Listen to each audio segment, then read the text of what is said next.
Hello and welcome to Let's Master English. I'm Sarah, and I am so happy you are here with Peter and me today. Today, we are talking about the number one problem that almost every B1 learner has, the invisible wall that stops you from speaking fluently.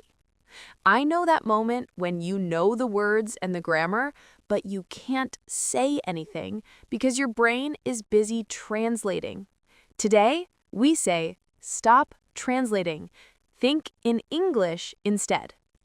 It sounds impossible, but it's a skill you can learn by training your brain. We'll explain why translating is so bad for your fluency and give you 6 powerful techniques to start thinking in English today. Let's dive in. Hello and welcome to Let's Master English, the podcast that helps you go from an intermediate learner to a confident English speaker. That's right. I'm Sarah. And I'm Peter. We are so happy you are here with us today. We have listeners from all over the world: Brazil, Japan, Turkey, Poland, Vietnam. Welcome, everyone. We know that learning English is a big challenge, but it is also so much fun. And in this show, we give you the tips, tricks, and secrets to help you finally master this language. Exactly. And today, Peter, we are talking about the number one problem that almost every B1 learner has. Oh, I know this one. Is it phrasal verbs? No, that's a good guess, but that's for another episode. Today, we are talking about something even more important. It's the invisible wall that stops you from speaking fluently. Ah, the invisible wall. I know it well. You mean that moment when someone asks you a question and your brain just freezes. Precisely. You know the words, you know the grammar, but you can't say anything. Why? Because your brain is busy. It's working really, really hard. Translating. Exactly. You are thinking in your native language, carefully building a perfect sentence, and then translating it word for word for word into English. And by the time you're ready to speak, the conversation has moved on. The moment is gone. Today, we say stop translating. Think in English instead. Now, Sarah, this is a big topic. Thinking in another language, it sounds impossible, like magic. It does, doesn't it? But it's not magic. It's a skill. And like any skill, you can learn it. You just need to train your brain. And that's what we're going to do today. We will explain why translating is so bad for your fluency, and then we will give you 6 practical, powerful techniques to start training your brain to think in English, starting today. We also have some amazing and very funny stories from learners around the world who fell into the translation trap. You are not alone. Okay, Sarah. Let's start with the big question. Why is translating in our heads so bad? I mean, when we start learning, we have to translate. How else do we know that dog means perro, or hund, or cow? You are 100% correct. At the A1 or A2 level, translation is your best friend. It's your lifeline. It's how you build your vocabulary. But at the B1 level, the intermediate level where most of you are, this friend becomes a problem. It's like using training wheels on a bicycle. They are fantastic when you are 5 years old, but if you are still using them when you are 20, you will never go fast, and you will look a little silly. Exactly. Your B1 goal is fluency, and translation is the opposite of fluency. It's a 3-step process. 1, hear the English. 2, translate to your language and think of a reply. 3. Translate your reply back into English and speak. Whew, I'm tired just thinking about it. And native speakers? They just do step 1 and step 3. No, wait. They just hear and speak. It's a one-step process. That's the goal. When you translate, you are adding 2 extra, very slow steps. This has 3 terrible results. Peter, what's the first one? Problem number 1. It is so slow. Speech is fast. A normal conversation moves very quickly. Your brain simply cannot translate fast enough to keep up. This is why you freeze. It's not because you don't know the English, it's because your brain is trying to do a very difficult job in 0.5 seconds. Problem number 2, your English sounds unnatural or clunky. This is my favorite part. When you translate word for word, you create sentences that are grammatically correct, but sound completely wrong.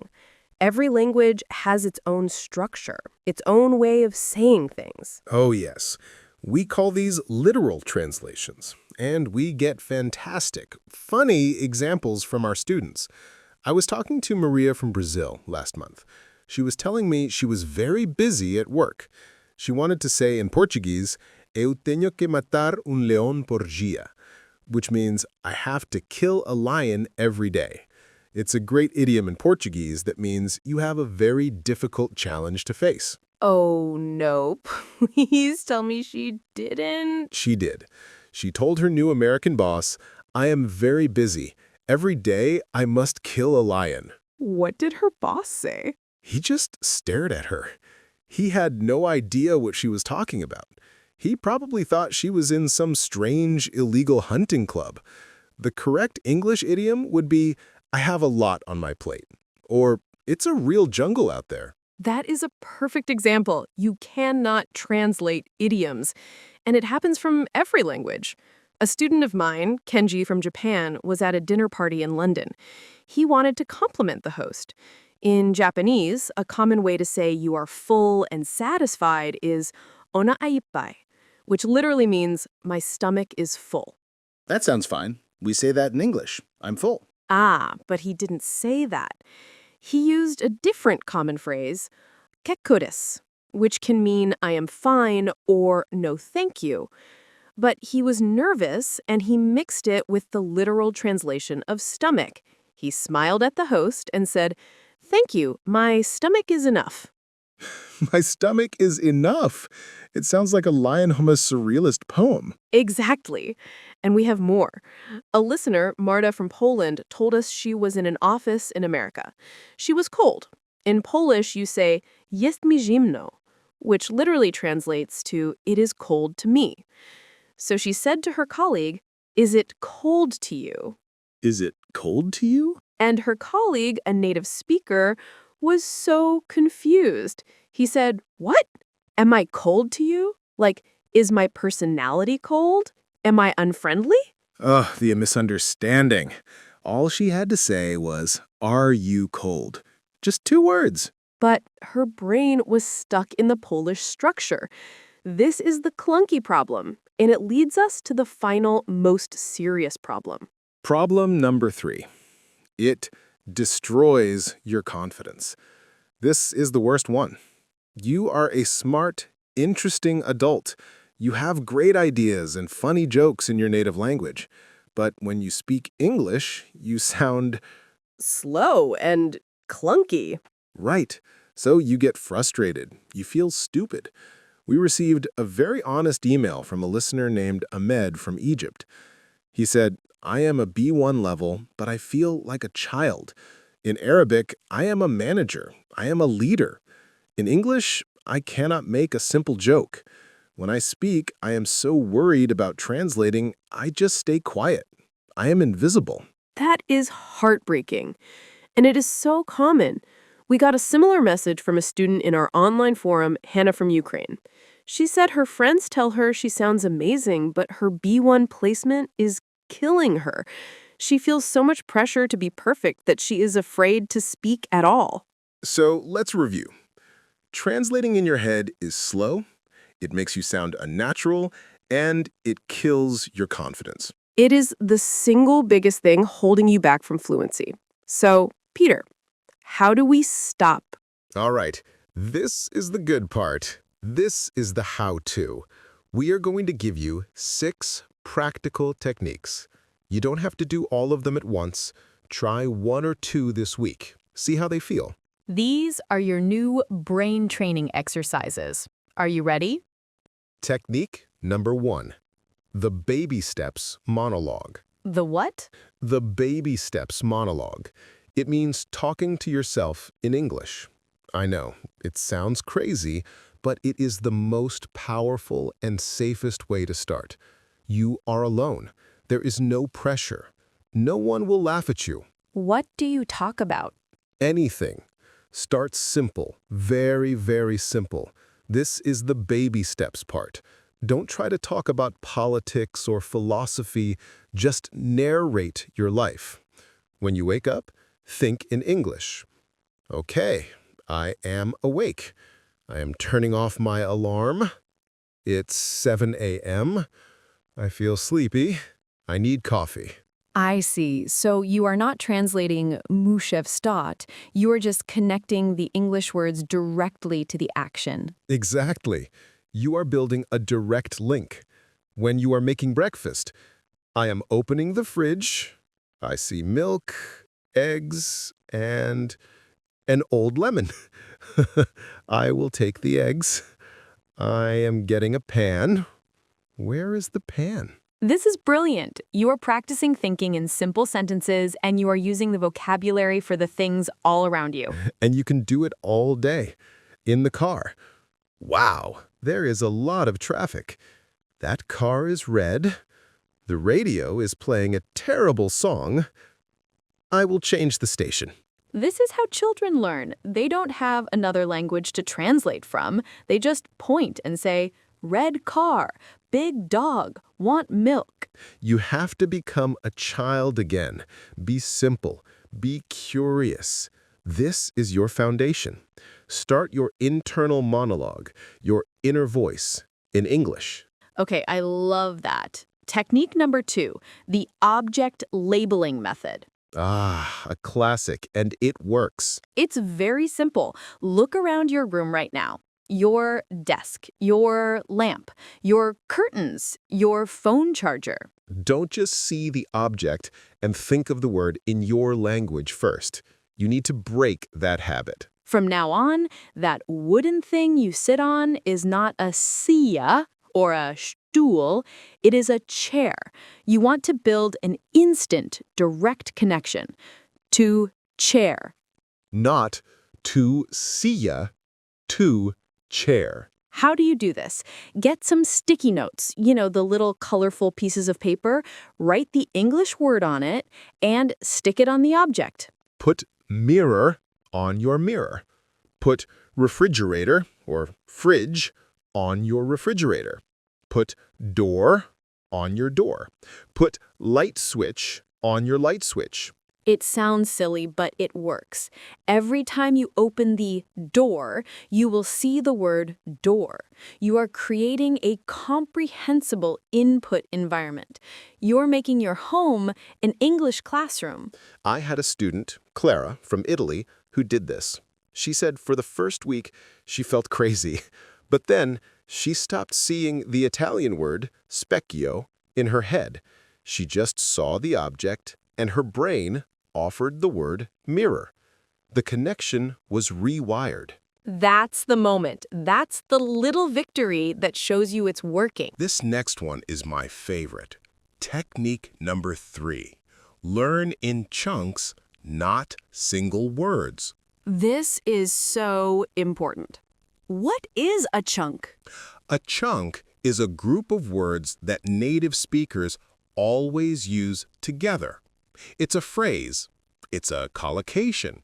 It's a pre-built piece of language. For example, a B1 learner learns the word rain. Rain equals a noun. It is rain. Wrong. Then they learn raining equals a verb. It is raining. Correct, but basic. But what does a native speaker say? A native speaker uses chunks. It looks like rain. We got caught in the rain. It's pouring rain. I'm soaking wet from the rain. When you learn to get caught in the rain as one thing, like one long vocabulary word, you don't have to translate. When it happens to you, you don't think, ugh, I am in the rain? No, I get the rain. I was captured by the rain. You just think, oh, I got caught in the rain. This is the key to fluency. Stop collecting single, dead words. Start collecting living, useful chunks. Don't just learn interested. Learn I am interested in. Don't just learn depend. Learn it depends on. Don't just learn look. Learn I'm looking forward to. When you learn in chunks, you are learning the grammar and the vocabulary together. It's a 2-for-1 deal. So, when you learn a new word, look for its friends. What words are always next to it? That is your chunk. Write it down. Okay, that's a big one. My next tip is a little scary for some people, but it is necessary. Technique number 4. Change your dictionary. Ooh, controversial. Not really, but it's a big step. At the B1 level, it is time to stop using a bilingual dictionary. You mean stop using Google Translate? Yes, and stop using your Spanish-English or German-English dictionary. You need to start using a monolingual dictionary. A monolingual dictionary? An English-to-English dictionary, one that is made for learners. We love the Oxford Learners Dictionary, the Cambridge Learners Dictionary, or Merriam-Webster's Learners Dictionary. They are all online for free. Why is this so important? Because when you look up a new word, let's say you read the word exhausted, your old way is exhausted to wyczerpany in Polish. Okay, you have the translation, you close the book, your brain is still in Polish. But with a monolingual dictionary, You look up exhausted, you read the definition. Very tired. Ah, so exhausted just means very tired, but it's stronger. Then you see the example sentence. I was exhausted after the long journey. Now you know how to use it. You have a definition in English and a chunk to learn. your brain never leaves English. You're staying in the English bubble. This one change will do more for your thinking in English than almost anything else. It forces your brain to connect English words to other English words and ideas, not to your native language. It will be slow and difficult for the first week, and then it will change everything. Okay, we have 4 techniques. Let's recap. 1. Baby steps monologue. Talk to yourself in simple English. 2. Object labeling. Put sticky notes on things in your house. 3. Learn in chunks. Learn phrases, not single words. 4. Change your dictionary. Use an English to English learner's dictionary. Now for the big ones. These are about input. Technique number 5, the just listen rule and shadowing. You cannot learn to think in a language you never hear.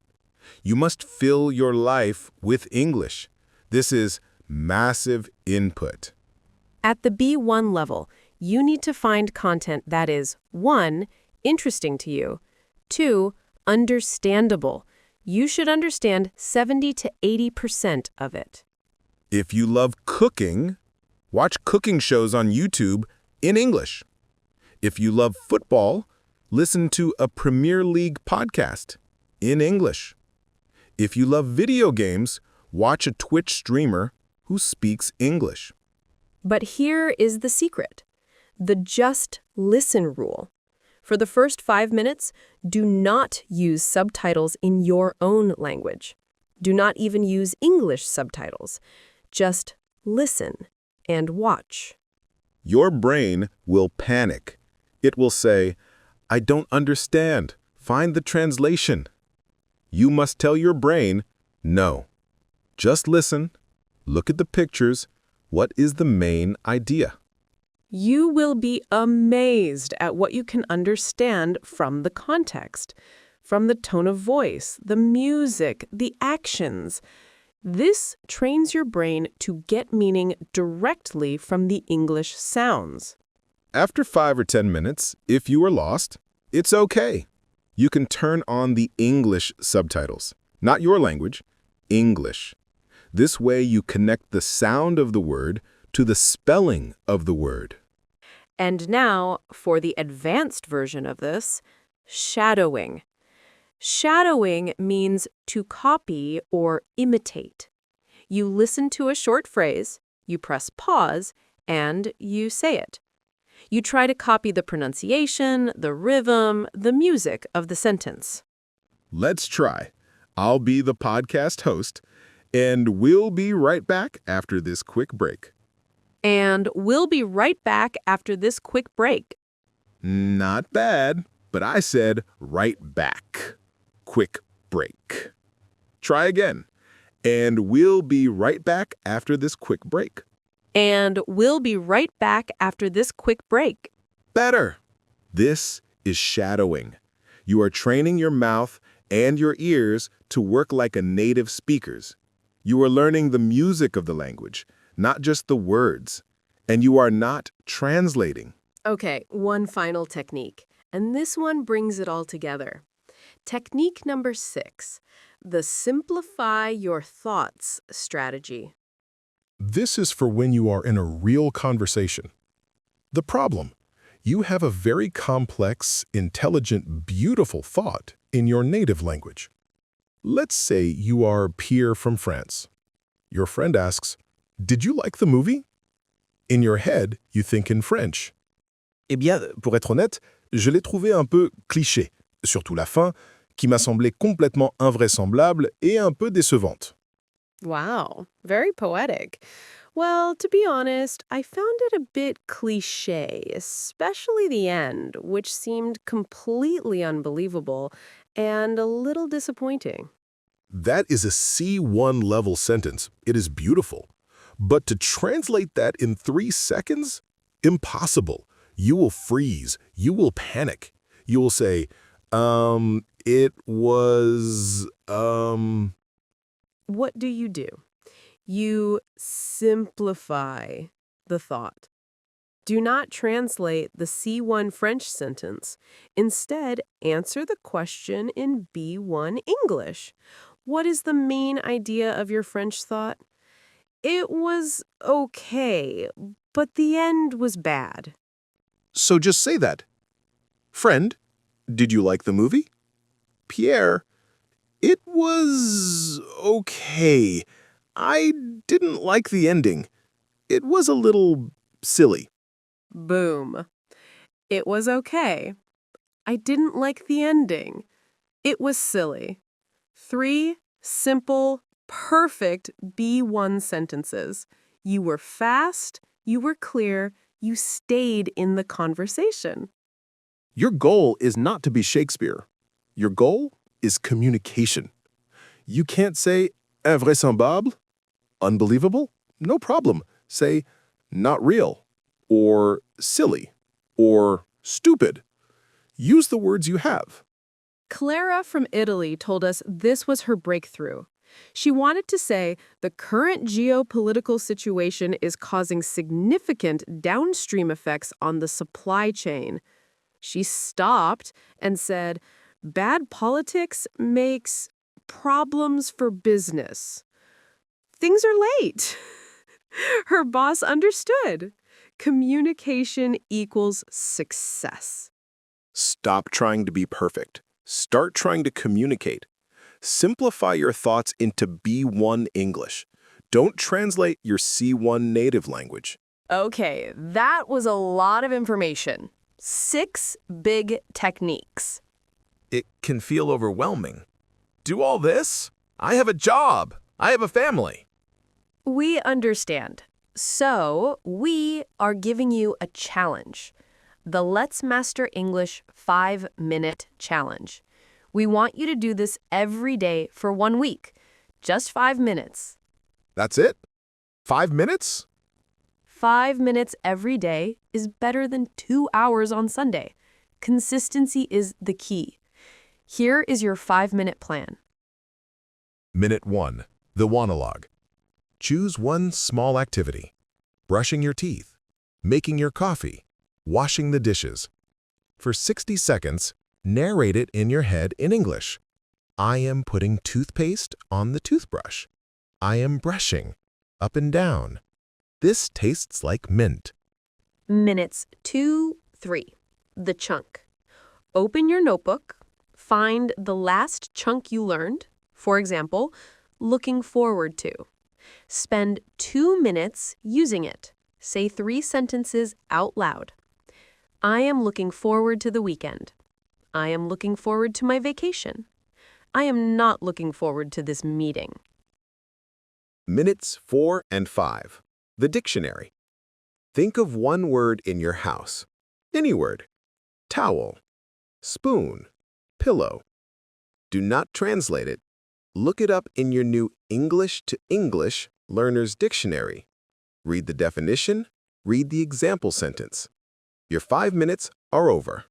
5 minutes. 1 monologue, 1 chunk, 1 word. If you do this every day for a week, you will have practiced your monologue 7 times. You will have mastered 7 new chunks. You will have defined 7 words in English. You will have spent 35 minutes training your brain to stop translating. That is how you start. Thinking in English is a journey. It does not happen overnight. You will still translate sometimes. That is okay. Even advanced C1 speakers sometimes translate a difficult word. Be kind to yourself. Remember the stories we shared. Remember Maria and her lion. Remember Kenji and his enough stomach. Remember all the people who asked for a piece of shit instead of a sheet of paper. Oh, that's a classic one. A student in Korea, Min Jun, told us he was so nervous, he asked his professor for a piece of shit.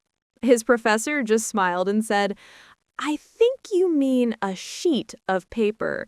The E sound is long, like sheet. Exactly. Laugh about it. Mistakes are not failures. They are funny stories.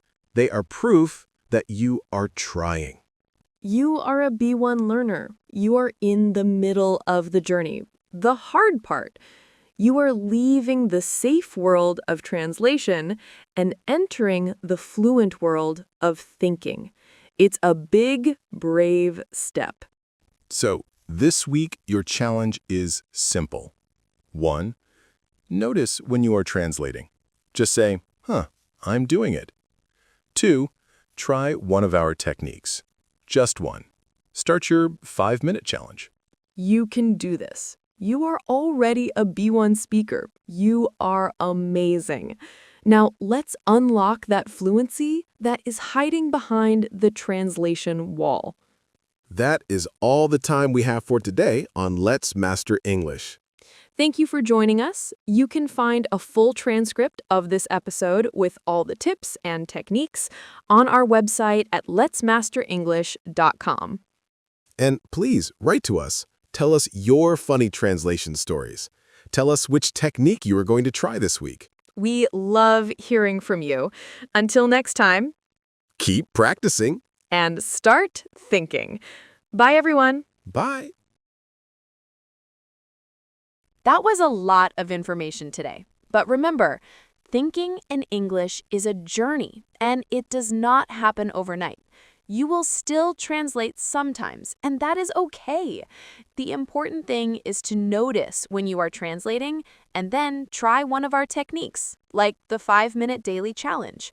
You are a B1 learner, which means you are in the hard part, the middle of the journey. You are amazing, and you can unlock that fluency that is hiding behind the translation wall. Thank you for joining us on Let's Master English.